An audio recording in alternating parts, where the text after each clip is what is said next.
Everyone, हाय, मेरा नाम है shine pearl and welcome back to my channel once again. Thank you so much. If you are new to my channel, please do not forget to subscribe my channel, and if you are the return viewer, so please do subscribe my channel, and you have already subscribed it. I am glad that you subscribe because अब चल रही है हमारे इधर जादू की series, है ना. जादू की सीरीज़ हम लोगों ने स्टार्ट की है. तो मैंने कुछ दिन पहले आप लोगों को एक टास्क दिया था.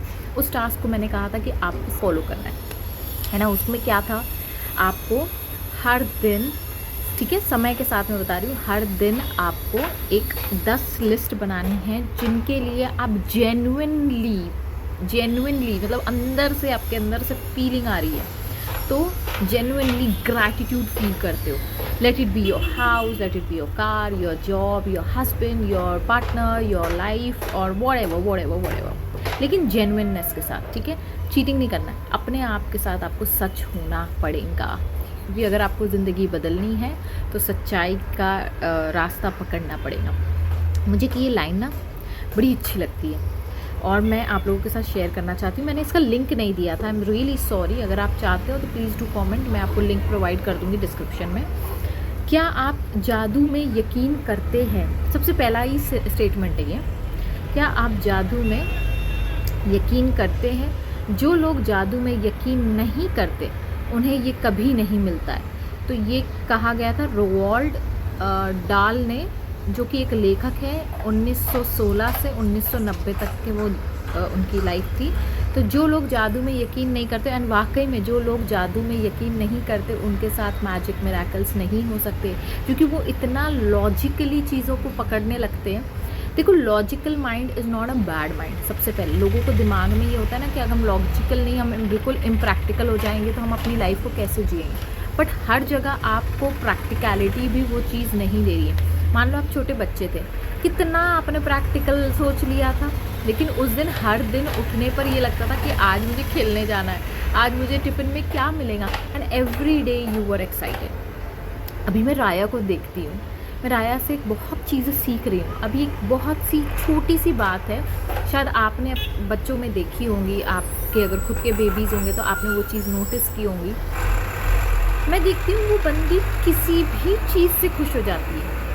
मतलब अगर मैं उसको ऐसे भी करती हूँ ना, वो उसमें भी इतना एक्साइटेड फील करती है. वो कंटिन्यूसली वो एक्साइटमेंट में रहती है. अब मुझे ये बताओ, अगर मैं आपके सामने ऐसे करूँगी, आप मेरा हाथ झटक दोगे, राइट. आप बहुत प्रैक्टिकल हो जाओगे कि ये क्या तुम कर रही हो, ये कोई तरीका है, ये सोसाइटी में बैठने का कोई तरीका है तुम्हारा. तो आप rules and laws and practicality में चले जाओगे. लेकिन अगर वही आप 2 महीने के बेबी, सॉरी 6 महीने का बच्चा है, उसके सामने आप ऐसे करोगे ना, उसको उसी में मज़ा आने लगता है. उसके लिए हर एक चीज़ एक्साइटमेंट से भरी होती है. और कभी आपने ये नहीं देखा होगा कि बच्चे के लिए कोई गिफ्ट्स नहीं आते हैं, बच्चे के लिए कोई मैजिक नहीं होता है. कल की बात मैं आपको बता रही हूँ, ये हुआ. हम लोग मतलब मुझे ये मेरी नानी दादी ये लोग कहती थी हमेशा, लेकिन मुझे ना यकीन नहीं होता था, क्योंकि प्रैक्टिकल दिमाग है ना, ह्यूमन प्रैक्टिकलिटी में बड़े तीसमा खां बने फिरते हम लोग. ये होता था. वो कहती थी बच्चों को कभी कोई नुकसान नहीं कर सकता. मतलब कल ऐसा हुआ, हम लोग खाते हैं वो सिरेमिक के प्लेट्स में, ठीक है, शीशे की जो प्लेट्स होती है उसमें मैं और शिवेन को आदत है, हम लोग उसमें खाते हैं. कल ये हुआ, मैंने शिवेन ने फ्राइड राइस बनाया था, और ऐसा हुआ कि शिवेन ने कहा यार आज मैंने ना ग्रेवी नहीं बनाई है, मंचूरियन ग्रेवी, क्योंकि चाइनीज़ शिवेन का फोटे है तो वही बनाते हैं. तो उन्होंने बनाया, उन्होंने कहा मैंने सिर्फ फ्राइड राइस बनाया, इज़ इट ओके. मैंने कहा हाँ खा लेंगे. फिर जब राया शिवेन की गोद में थी, नीचे लेटी हुई थी, तो क्या हुआ, मैंने वहीं से, मैंने कहा यहाँ मैं लेकर नहीं आती, मैं वहीं से लेकर आती हूँ बना के plate, and I did that. ठीक है, मैं जब आई और मैंने जब शिवेन को दिया, लिटरली ऐसा हुआ कि वो जो प्लेट थी वो लिटरली राया के सामने टूटी. मतलब राया की पीठ थी, लेकिन वो टूटी, और आधी प्लेट मेरे हाथ में थी और आधी प्लेट कहीं दूर जाके गिरी, एज इफ किसी ने हटाया उस चीज़ को, और उसके आंख पे सिर्फ 2 या 3 चावल के दाने थे. तो ये तो अगर मैं प्रैक्टिकल माइंड से सोचूं तो ये तो बिल्कुल भी पॉसिबल नहीं है. लेकिन ये जादुआ ये जादू होते हैं, ये मिरेकल्स होते हैं. यूनिवर्स, मेरी दादी कहती थी कि जब बच्चे होते हैं ना तो उनके आसपास बहुत सारी एंजल्स होती है उनके साथ खेलने के लिए. तो वो उन्हें प्रोटेक्ट भी करती है, उन्हें एंटरटेन भी करती है, और उनकी सारी जो दुआएं होती है वो ऊपर वाले की तरफ लेकर भी जाती है। हमारे साथ भी है ना एंजल्स होते हैं, एक यहाँ होता है, एक यहाँ होता है, ठीक है। तो जब भी आप कभी किसी मुस्लिम्स को देखोगे ना नमाज़ पढ़ते वक्त, तो वो ऐसे करेंगे और एक बार ऐसे करेंगे, आपने टीवी में भी देखा होगा। तो वो क्या करते हैं, वो सलामती की दुआ इनको भी भेजते, सलामती की दुआ इधर भी भेजते। Why they do, because they believe कि we are supported by angels, हमारे आसपास एंजल्स है। लेकिन अगर आप प्रैक्टिकल माइंड के साथ चलोगे ना तो ये पॉसिबल नहीं है, ये क्या फालतू बकवास है, मुझे भी लगता था। लेकिन कल मेरी आंखें खुल गई लेकिन touch wood, please bless my child and bless me कि she always remain protected, because हर शब्द में, हर ब्लेसिंग में बहुत ज़्यादा पावर है, ठीक है। तो वही ये भी कह रहे हैं, रोवाल्ड डाल भी यही कह रहे हैं। अब आते हैं दूसरे पढ़ाव की तरफ, दूसरे चैप्टर की तरफ। ये कहती हैं कि मैंने ना कुछ चीज़ें निकाल के रखी थी कि मैं आप लोगों को ना सुनाऊंगी। खैर वो शायद मुझे बाद में निकालना पड़ेगा। ओके, तो इन्होंने अब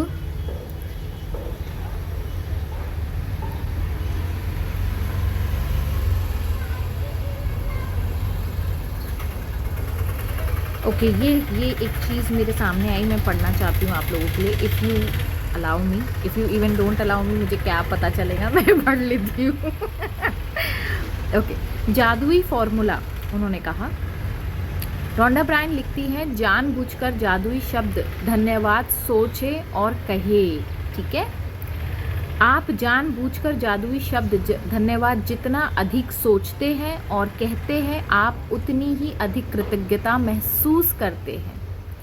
आप जानबूझकर जादुई शब्द धन्यवाद जितना अधिक सोचते और महसूस करते हैं, आपको उतनी अधिक समृद्धि मिलती है, ठीक है। अब इन्होंने ये जो है एक और चीज़ इन्होंने बहुत अच्छी बोली। इन्होंने कहा है जब हम अपनी कृतज्ञता व्यक्त करते हैं, मतलब कृतज्ञता मतलब ग्रैटिट्यूड जब हम व्यक्त करते हैं, तो हमें कभी नहीं भूलना चाहिए कि सबसे ऊंची प्रशंसा शब्दों को बोलना नहीं है, बल्कि उनके अनुरूप जीना है। मतलब ये अमेरिका के 35वें राष्ट्रपति ने कहा था, जॉन एफ कैनेडी ने, ठीक है। तो ये 2-3 शब्दों से, 2-3 स्टेटमेंट से, देखो राया उड़ रही है शायद, आई हैव टू गो। तो मैं आपको ना सेकंड एक्सरसाइज ये है कि आपको ये हर रोज़ रात में करना है, ठीक है। कुछ चीज़ें दिन में उन्होंने बताई, कुछ चीज़ें रात में बताई। अभी तक आपने दिन में लिखना था, सुबह उठने के बाद आपको लिस्ट बनाना था, ग्रैटिट्यूड लिस्ट, 10 चीज़ों की जो आप जेन्युइनली उस चीज़ को करते हैं, फील करते हैं, ठीक है। अब आते हैं सेकंड पढ़ाव पे। सेकंड प्रैक्टिस ये है कि आपको एक, मैं राया को लेकर आ जाती हूँ, ठीक है। तो इसमें ये बताया गया है कि आपको कहानी, शायद आपने सीक्रेट मूवी देखी होंगी, तो आपने देखा होगा कि एक इंसान होता है जो अपना, मतलब एक पिता होते हैं जिनका बेटा बहुत बीमार होता है, और वो एक जगह पे अपने दोस्त के घर जाते हैं। तो उनको समझ में आता है कि उन्होंने एक प्रैक्टिस बताई होती है जादुई पत्थर की, है ना। तो वो कहते हैं कि वो जो जादुई पत्थर है वो अपने दोस्त से मंगाते हैं, ठीक है। वो जो अपने दोस्त से मंगाते हैं, किस लिए मंगाते हैं, क्योंकि उनका बीमार बच्चा कहीं से भी ठीक नहीं हो रहा था। तो उन्हें याद आता है कि अरे मेरे दोस्त ने ऐसी एक प्रैक्टिस की थी, मैं भी कोशिश करता हूँ, हो सकता है उससे मेरे बच्चे की जो हेल्थ है वो सही हो जाए, वो ठीक हो जाए। तो वो क्या करते हैं, अपने दोस्त को फ़ोन करते हैं, फिर उनको कहते हैं, तो वो दोस्त जो है उनको जादुई पत्थर भेजते हैं। अब वो जो जादुई पत्थर उनको भेजते हैं, तो वो फिर बाद में कुछ महीने बाद उनको एक रिटर्न लेटर लिखकर भेजते हैं कि आपके जादुई पत्थर की वजह से आज मेरा बच्चा स्वस्थ है, खेल रहा है, कूद रहा है, और हम लोग वही जादुई पत्थर जो है हम लोगों में भी डिस्ट्रीब्यूट कर रहे हैं। तो ये तब से ये प्रैक्टिस बहुत ज़्यादा फेमस हुई थी, और ये सीक्रेट मूवी में ये आई थी, लेकिन लोगों ने बहुत ध्यान नहीं दिया था ये जादुई पत्थर के बारे में। लेकिन इस किताब में जब इसके बारे में मेंशन किया गया है रोंडा ने, तो मुझे इतना अच्छा लगा, मुझे लगा हाँ मुझे करना चाहिए, and everybody should follow this because it's a great practice. तो आपको क्या करना है, आपको एक पत्थर लेना है, वो स्पेशल होना चाहिए, सबसे पहले वो स्पेशल होना चाहिए, ठीक है। कैसे स्पेशल होना चाहिए, वो आपके मुट्ठी में आ जाए सबसे पहले, दूसरा, वो राउंड हो, बिल्कुल चिकना हो, ऐसा ना हो कि पत्थर बिल्कुल खुरदुरा हो और पकड़ के आपको बिल्कुल अच्छी वाली फीलिंग नहीं आ रही है। तो उसको पकड़ने के बाद आपको एक अच्छी वाली, सुकून वाली, कामनेस वाली फीलिंग आनी चाहिए। ठीक है, रंगीन हो तो और ज़्यादा अच्छा है। ठीक है, मैंने एक हरा पत्थर चूज़ किया, शिवेन ने रेड कलर का पत्थर चूज़ किया है, तो वो होना चाहिए। और जब भी आप उसको पकड़ो तो आपको एक feeling of calmness, feeling of relaxation और अच्छा फील आना चाहिए। ठीक है, तो इस तरीके का पत्थर आपको नदी में मिल सकता है, कहीं गार्डन अगर आपके घर के आसपास है तो आप वहाँ से जाके चुन सकते, जो पत्थर आपको अच्छा लगे, जिसको देखते साथ ही आपको लगे हाँ ये मेरा ग्रैटिट्यूड पत्थर हो सकता है।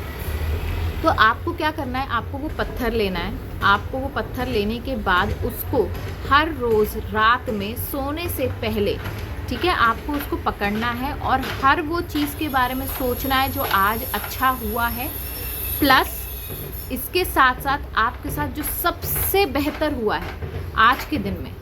ठीक है, आज के दिन में अगर आपके साथ कोई भी चीज़ बेहतर हुई है, जैसे मान लीजिए कल मेरे साथ ये बेहतर हुआ कि राया का नुकसान कुछ नहीं हुआ, शी वॉज सेफ, तो for me she was safe. मेरे दिमाग में ये था कि she was safe, she was protected by angels, she was protected by universe, तो यूनिवर्स ने उसको गार्ड किया, उसको प्रोटेक्ट किया। मेरे दिमाग में बस यही चल रहा था, तो वो मेरे लिए बहुत इंपॉर्टेंट था कि मेरी बच्ची प्रोटेक्टेड है। तो मैंने उस चीज़ के लिए आई सेड कि thank you universe, thank you thank you thank you. तो उन्हीं ऐसे इंसिडेंट्स के लिए या उसी चीज़ों के लिए आपको थैंक यू बोलना है जिसके लिए आप बहुत ज़्यादा उस दिन में ग्रैटिट्यूड फील कर रहे हैं। और इससे ये होगा कि आपको क्या होगा, आपका जो फोकस है, जो हम लोग का हमेशा ऐसा होता है ना, रात में सोने से पहले अरे किसने मुझे क्या बोल दिया, मेरा तो ऐसा है, मेरा ये नुकसान, मेरा वो नुकसान, ये आप लोग सोचते हो, ओवर थिंक करते हो सोने से पहले, है ना। तो आपको क्या होगा, अब ये हैबिट जब आप डालोगे तो आपका ऐसा होगा, यश मम्मा, आपका ऐसा होगा कि आपका जो फोकस है वो सारी अच्छी चीज़ों पे जाएगा। और जब जब आपका फोकस जहाँ जाता है वो चीज़ बढ़ने लगती है, मतलब वो चीज़ ज़्यादा आपके लाइफ में आने लगती है। तो आप जितनी अच्छाइयों पर फोकस करेंगे और उसके ऊपर भी आपने जो सबसे बेस्ट है आपने उसके ऊपर फोकस करना है, और उसके लिए आपको 3 बार ये जादुई शब्द यूज़ करना है, धन्यवाद धन्यवाद धन्यवाद, thank you thank you thank you. और पूरे फीलिंग के साथ, जैसे जॉन एफ कैनेडी ने कहा, बोलना इंपॉर्टेंट नहीं है, हम लोग तो ऐसे बहुत बार बोल देते, लेकिन उस चीज़ को फील करना, क्योंकि वो मेरे चीज़ दिल के करीब है। वो सिचुएशन जो हुई कल, वो एक मैजिक था, वो मिरेकल था मेरे लिए। तो वही चीज़, जैसे आपकी फैमिली हेल्दी है, जैसे आपके हस्बैंड आपके बाजू में सो रहे हैं, आपको वो चीज़ से लग रही है कि हाँ ये हेल्दी है, ये मेरे साथ बहुत अच्छे हैं, या आप हेल्दी हो, आज आप बीमार नहीं हो, आप अच्छा फील कर रहे हो, तो इससे keep thinking about good things. तो क्या होगा, एक समय बाद आपकी ये एक आदत बन जाएंगी कि आप जब जब वो पत्थर को छुओगे आपके अंदर एक ट्रिगर होगा कि मुझे अब ग्रैटिट्यूड शो करना है ना। तो जब आप रात में सोओगे अच्छे थॉट्स के साथ, तो कल सुबह क्या होगा, आप अच्छे थॉट्स के साथ उठोगे, और अच्छे थॉट्स के साथ उठोगे तो आपको तुरंत सारी लिस्ट बनानी है, 10 चीज़ों के बारे में लिखना है, 10 एरिया के बारे में लिख सकते हो या 10 चीज़ों के बारे में लिख सकते हो, वो आपकी चॉइस है, उस दिन आपका क्या मन कर रहा है, तो उसको आपको लिखना है और उसके लिए आपको फिर पढ़ना है उसको, और ज़ोर ज़ोर से thank you thank you thank you कहना है। बस ये प्रैक्टिस आप अभी करिए। आगे की प्रैक्टिस के बारे में मैं बताऊंगी, वो होगा आपके रिलेशनशिप्स को लेकर, तो वो हम लोग करेंगे कुछ दिन बाद, आई थिंक 2-4 दिन बाद करते हैं, क्योंकि ये इसमें मज़ा आना चाहिए। ऐसा ना हो कि यार आज ये करना है कल वो करना है, तो हॉच पॉच ना हो, और कोई चीज़ हॉच पॉच नहीं होनी चाहिए, है mamma, it should not be hotchpotch. शना शना टका टका, तो कोई भी चीज़ हॉच पॉच नहीं होनी चाहिए, आपको मज़ा आना चाहिए, एक प्रोसेस होना चाहिए लाइफ में, है ना। अभी 4 दिन हुआ, बोरियत आने लगती 3 दिन बाद, है ना, तो फिर उसके बाद आपको अब ये मिल गया, okay I will do this. अब जब ढूंढने आप जाओगे ना तब आपको मज़ा आएगा, it should be fun, it should be exciting. So with this note I will take sign off, और please bless my child, bless me also, है ना mamma, and bless you yourself also. So with this note I will take sign off, God bless you.